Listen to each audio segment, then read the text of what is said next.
Well, hello there, it's Ina here, and welcome to my art room. So it is time for me to work on my diptych, and for my substrate I will use these simple pieces of cardboard. Now they have been decorated before for a different project. They basically have pieces of collage papers, some stamping, some little die cuts, lines and dots, and you name it. But I will cover this up completely. The thing I'm after is the texture. That will remain, and I think it will give my piece a good starting point. Now, both of these pieces had been treated with a sealer. So in order to get rid of the very slick surface, I will be covering them with some tissue paper using my Mod Podge. Now these diptychs are not very large, neither will they be complicated. So I will turn you over to some music, and of course you will find all the mediums or anything I will be using to complete these pieces in the captions. And then after I'm finished with my process, there will of course be the lineup of all the beautiful photos you sent my way for last month's challenge. And then further down, I will also give you the 4 core art challenge for this month. So please stick around and enjoy the process, and I will talk to you in just a wee bit.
So my diptych is all done, and here is one more close-up look. I'm pleased with the colorful corners and how they contrast with the black and white. The silhouettes gave it a bit of movement and extra interest.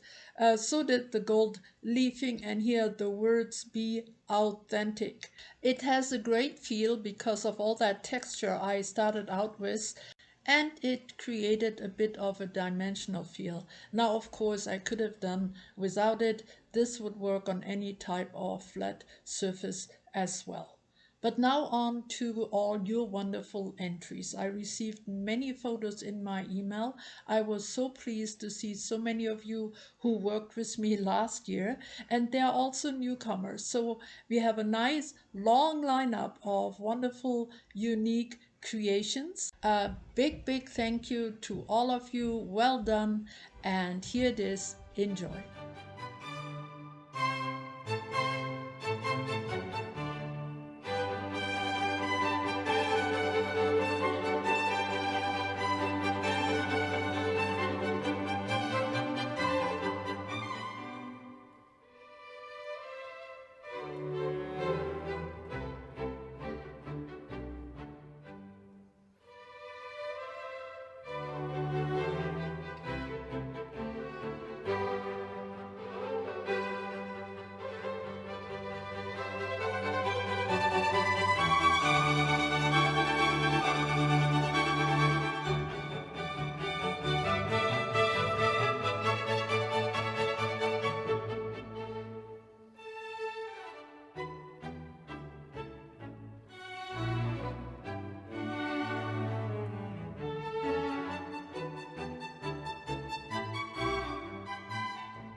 It's always so much fun to see all of your projects together in one big lineup. It's very inspiring, and thank you so much for playing along. And please join in again this month for our February 4-Core Art Challenge. Now, if you are new to these challenges, please go below in my description box and follow the link to the intro video. And there you will find all the details you need. It's all very simple.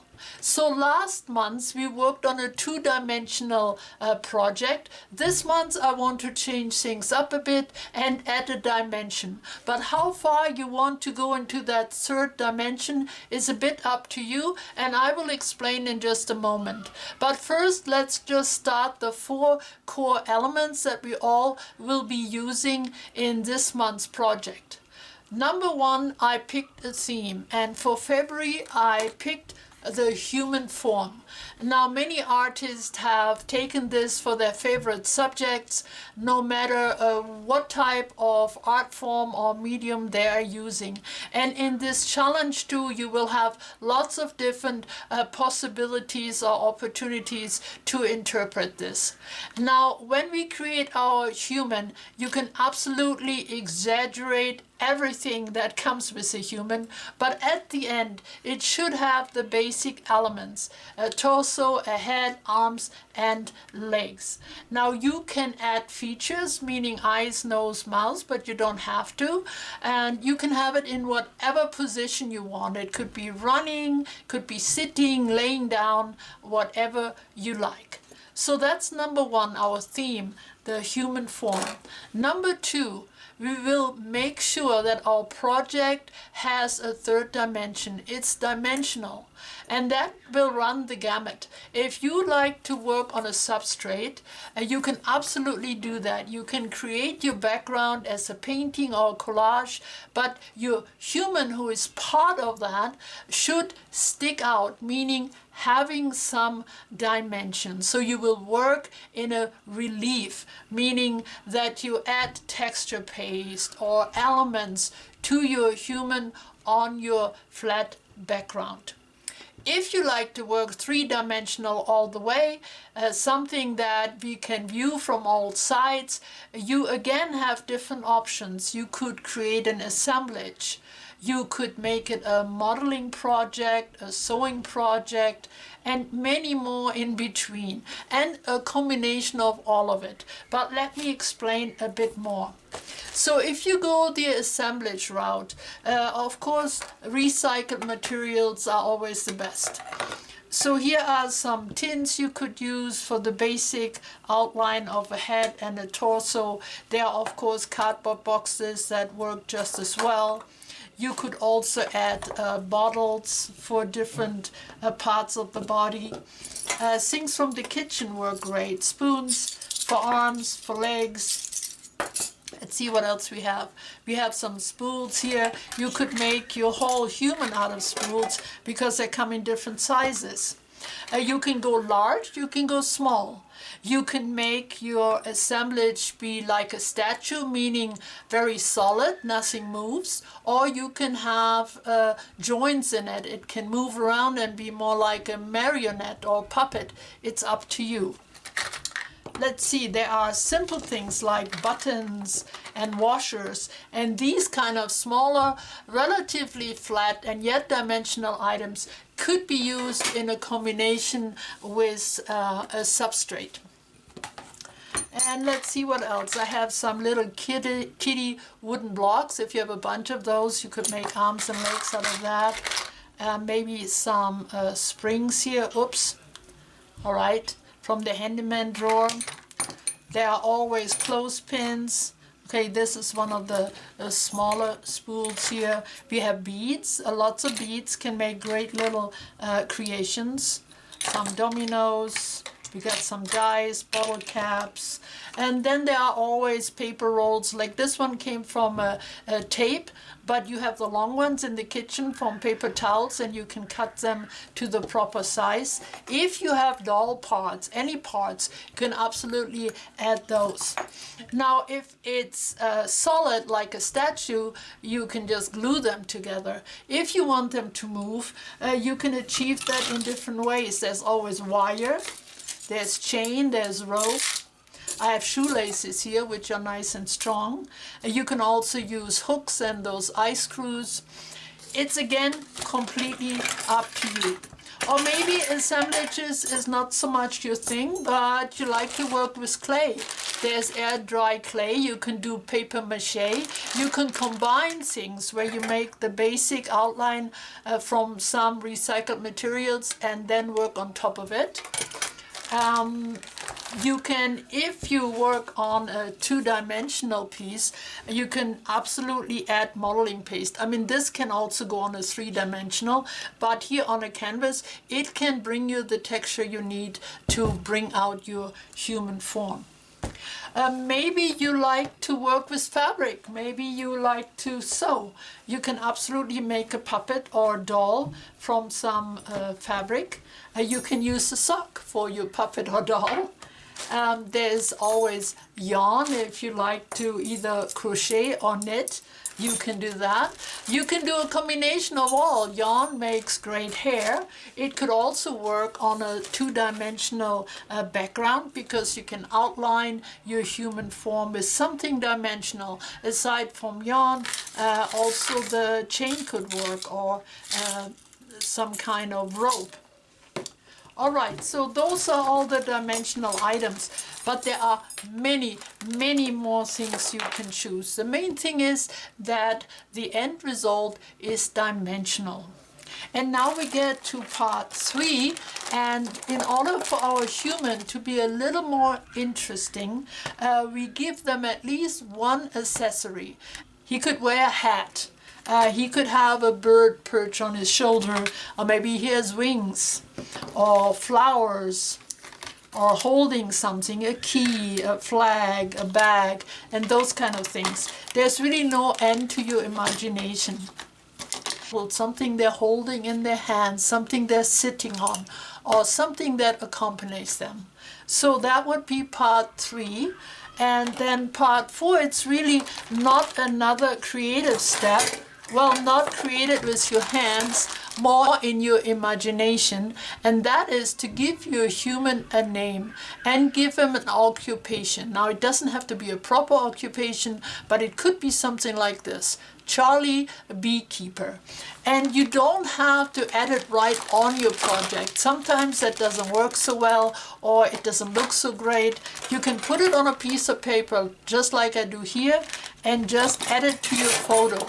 So if this is your project, just add the name and the occupation of your human next to it and include that all in your photo.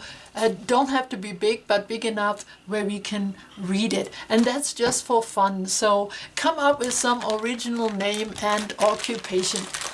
All right, I believe that's it. 4 parts again for this month.